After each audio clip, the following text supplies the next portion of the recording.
Hey everybody, welcome to the Groove Dudes podcast, where we analyze drum grooves, break down backbeats, and we bust chops. My name's Cody Moulton, one of your hosts this evening, joined here by my co-host Tabor on the drums, drumming us in right now.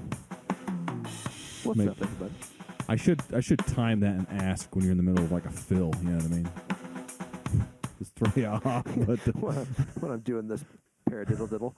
I'm Tabor. Yeah. One day we'll get better at talking and drumming, everybody, so bear with us. We know, okay? All right? The whole podcast will just be drumming as we talk. That's right. That's right. Just so we can get good. G-U-D. Anyway, welcome. Welcome. It's good to be here again for the next episode. The fourth episode, I believe, already. Mm-hmm. Fifth, if you count the welcome. Yeah, and we're just wearing I don't know if we count the welcome. Exact same clothes we were wearing last week's episode. I mean, what are the chances? So I'll let you guys think about that. But it's good to be here. So today we wanted to play some fun 7/4 beats. So I've mentioned this before, but Tabor and I are both kind of, we love progressive metal. And the beautiful thing about progressive metal is you get a little more, you feel like you get a little more taste, a little more seasoning, you know what I'm saying? With some of the drum beats that come through. And then you might get with standard rock or metal, which I love both of. But you don't hear 7/4 very often. No. Yeah, not often enough. Like when a song throws it in and I don't expect it to, it's instantly better. Yeah. So particularly, the reason I bring this up is because one of my favorite bands of all time is Thrice. And they are the masters of odd time signatures. Always they're playing odd time. Not always, but like the majority of their songs have some kind of odd time in them. Would you say it's more than 60%? I would say it's more than 50%. You know what I mean? 52%? Maybe 50.2%. Okay. Don't quote me on that if you guys are Thrice nerds, but seriously, they have all these songs in 5/4. They have 7/4, 7/8, which 7/4, 7/8. Call it what you want. It's how it feels, I guess. But they have a bunch of songs in 9. So we might have to do an episode with some 9s, some 9/8 grooves, because I got a couple from them we could show. There's a Devin Townsend song I'd instantly show. Yeah. So it's so good. Oh man, that'd be so okay. So we'll log that away, everyone. We'll get a 9/8 episode in here. But yeah, that's where I'm coming from with this. I think honestly, 7 feels weird for a while, and then once you get used to it, it's almost I don't know how you feel about it, but sometimes I almost prefer how it helps the song groove. It's just almost it's like you can play a straight beat and make it groove easier than you could with like a syncopated 4 on the floor beat or something, I think so. Especially the groove I'm going to show where the snare placements go. It's just, it's savory. Yeah, is the way I'd say. Yeah, tasty. I also think it's good in a song I recently did with a buddy of mine. Hopefully, it comes out soon. We switch back and forth in the chorus between 7 and 4/4. Is that the one you just sent me?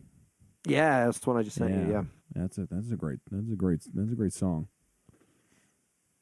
I was wondering there because I remember the first time I was listening to it, I'm like, oh, we're cooking, and then we're like halftime, and then we're cooking, and then we're like halftime on the chorus. So it's cool. It's a good one.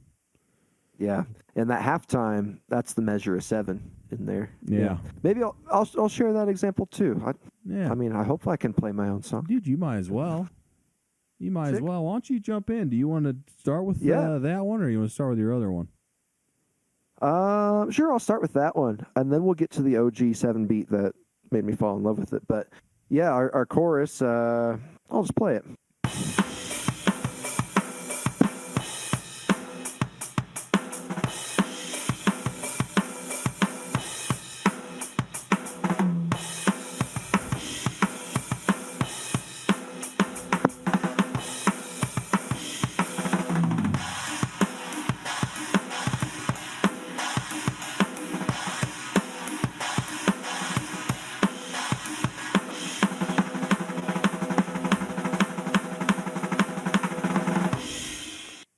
that a little There sloppy you at the go, end, dude. but yeah, dude.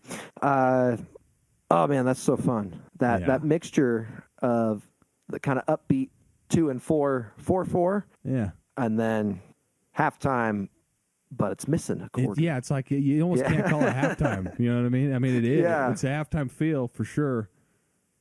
But yeah, it's fraction time. We should just call it fraction time. Fraction time. You know, the other thing that jogged my memory as I played the end there, I love playing 7 and alternating eighth notes between 2 different sounds because it'll switch which sound is on the on or off beat every time the measure comes around.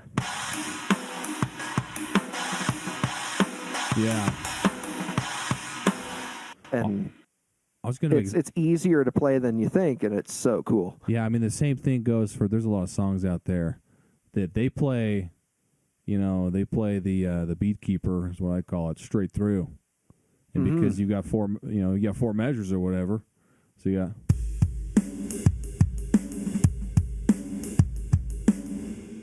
You know, like you don't have to. It almost doesn't. It doesn't feel weird. Like your right hand's just doing its normal thing, but your left hand in the kicks they're on the downbeats, and then they're suddenly on. They're syncopated, and then they're down. They're syncopated. And it trades off every measure. So yeah, I'm with you there, dude. Sick. Yeah, so cool. So my other example, I wanted to share this one because I just absolutely love the song, but 2 for listeners that maybe don't play in 7 and want a good introductory groove for it. It's a song called Dark Matter by Porcupine Tree.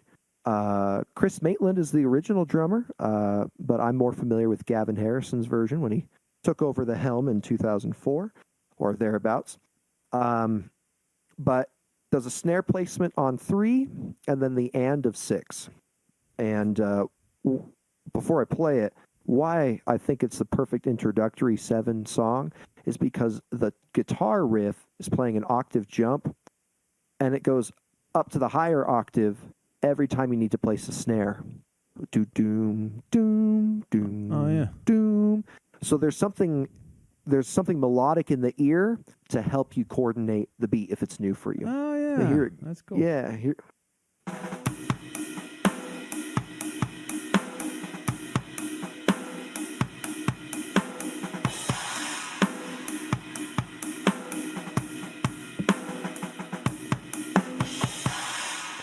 Of course, Gavin throws all those cool little ghost note things that's my favorite. And that's a good example awesome. there of the beat keeper playing straight through.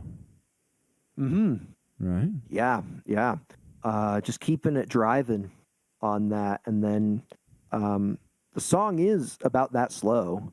And so it's really nice to be able to develop a little bit of improvisational stuff. You know, I was just kind of doing whatever I wanted there, moving to crashes, matching up with the kick, sometimes doing things with no kick.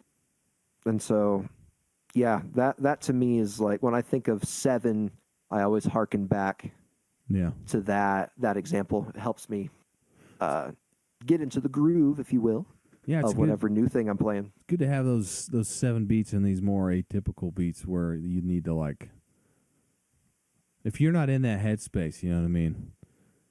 They can be daunting. These off-time signature beats, and or atypical maybe is a better way to put it. But so yeah, I mean it's perfect to have. Hey, here's an introductory song that helps it. It doesn't feel weird, you know. And I love finding those songs, and this is why I like Thrice so much too, is because you listen to a song and you don't go, something's weird, something just went off. Like I can't headbang to this anymore, you know. It doesn't ever feel like that because they introduce their odd time signs in a way that seems very natural and flows normally, which that one you just played, like I don't know if it's the last snare in every measure, and the fact that the ride's just going the whole time through it, that makes it like, oh, you know, this isn't this still feels pretty grounded. Yes, and that, you know, it's cool that you picked that up because that was the intention of both drummers who worked on the song. Yeah. To not make it feel odd time, just have it be right. felt. And I appreciate both. You know, I love Animals as leaders where Matt's just going off and the whole band's changing up meters all the time. Yeah. And as a drummer, I love that kind of stuff because it fascinates me. As a listener, I love when it, like you're saying, odd times don't feel like odd times. Yeah. I think there's a whole other. There's two things to master with odd times. There's the being crazy because you can, and the most average listeners can't tell you're playing in an odd time because you're Right. you're crafty. You know. Yeah. Yeah. The way I look at it is, I'm like, if I'm at a concert and I'm like grooving to the beat, you know, I'm like bobbing my head or a headbang or whatever. I'm like, if I know the song, everybody around me is like headbanging and all over the place because they don't know. Uh-huh. They Yeah. don't know this is in 5 or this is in 7. And I do something this weird, like stuttery, like, you know what I mean? It's just funny to watch the crowds when a 7 song comes up and everyone's like, oh, just That is so true. yeah. So anyway. All right, man. Well, the one I got, like I said, Thrice. I love that. Same idea. This one. Yeah, let's hear it. This one is not. So it's got a lot of fancy snare work. And I shouldn't say fancy. It's nothing crazy. But he's doing all sorts of, syncopated snare things, and he's always got a busy hand. The drummer's Riley Breckenridge, very good drummer. He's always playing around with these weird kind of beats. And so yeah, he does some cool stuff. But the song starts. In fact, I love it because there's the way he varies the beat. So it's all 7/4 throughout the intro and the verses until you get the chorus. And the chorus switches to just normal 4/4 time. But You could even say that's common. you could even say it's like common tongue, you know. But so Sorry. So the intro is a weird thing. It's actually hard to play on an electric kit because of the cross sticking, but we're going to give it a swing anyway. It is something like this.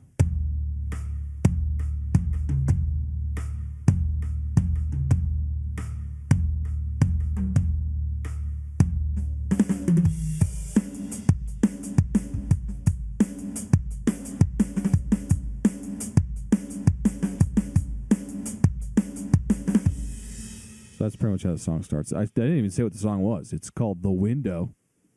It's on their album To Be Everywhere is to Be Nowhere. And so just you turn that song on, you're going 7/4 right off the bat. So I like that opening beat.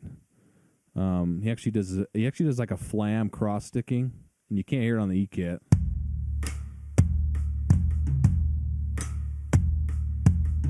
So it's like a really cool thing. That's actually coming across pretty well to my ear. Is that coming? Well, maybe because of the Yeah. mic, dude. Yeah, no, that's everything you just played sounded really good. Okay, all right. Yeah. And then the verse, like it starts off with this weird. I mean, the hi hat, just doing this kind of thing. Sometimes he does threes. I was gonna say that group of 3 is what made that for me. Yeah, I mean, the whole thing was great, but and you could even play that this whole little, thing. Yeah, a little spice. Yeah, I think, and part of me, I'll be honest with you, I don't know if he does that or if I love doing threes whenever I can sneak them in. So maybe that's a little bit of me there, but you could play this beat with the Weller stroke.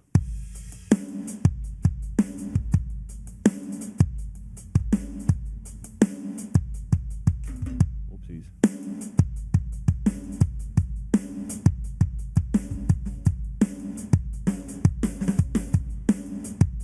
So you could play it with a Muller stroke, which would be kind of fun. yeah. He plays it straight. Was I miscounting there, or is your final snare on 7? Because the first snare's on 3, just like my beat. Yeah, you're right. It's on 7. Yeah. He's always got these. 6 and 7, yeah. Yeah. And then, so what it does coming out of that beat is the drums kind of back off for a second and the vocals come in. And he just does kick. And so when I first heard the song, I was like, okay, this is a weird groove, and then he just does the kicks straight through on all downbeats. And I'm like, oh, okay, we're back in a normal place here. Although the singer, he's singing in 7/time. And then the beat comes back in. And then it's like a 4 on the floor beat, but it's in 7/4. So here, let me give you an example. Let's hear it. So here's the beat.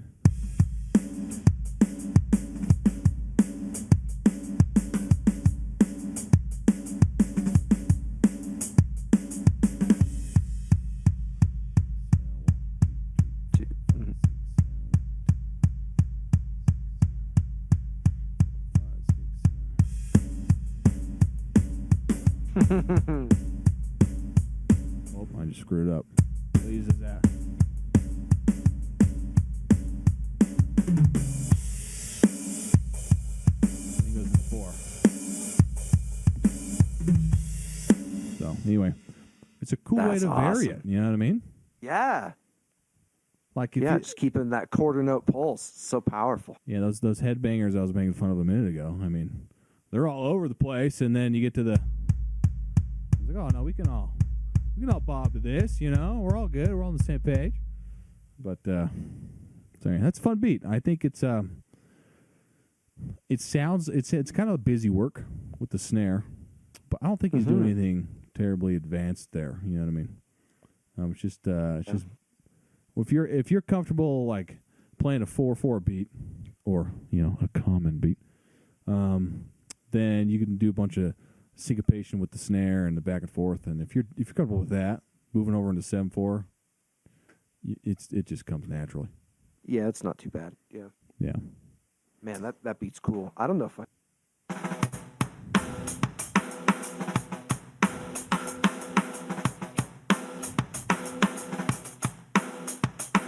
Something like that. Here you go, dude. That works. Yeah. It's I mean that's get a it polished. yeah. I mean you got I don't know. It's fun to count 7. The 1, 2, 3, 4, 5, 6, 7, 1, 2, 3, 4, 5, 6, 1, 2, 3. Or 1, 2, 3, 4, 4, 6. I guess you could switch it up, but 1, 2, 3, 4. 1, 2, 3. 1, 2, 3, 4. 1, 2, 3. Think of the metronome. That's like 1, 2, 3, 4. Yeah. I haven't heard one of those in a long time. Oh man, that took me back 20 years. But yeah, I think it's about the size of it here with 7/4 beats. Yeah, dude. So why don't you drum us out here, Tabor? Shall I play us out? All right. Oh yeah, man, that'd be fantastic.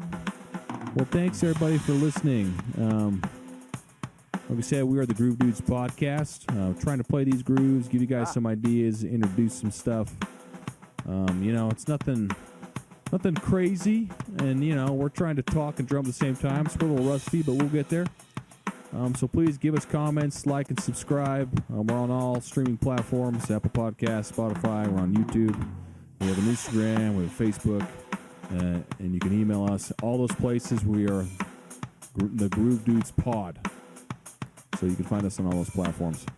But like I said, like, share, subscribe, and send in some ideas for drum beats, and we'll love to use your ideas and keep this thing cooking. But at any rate, y'all, hope you have a great weekend. And, rock on.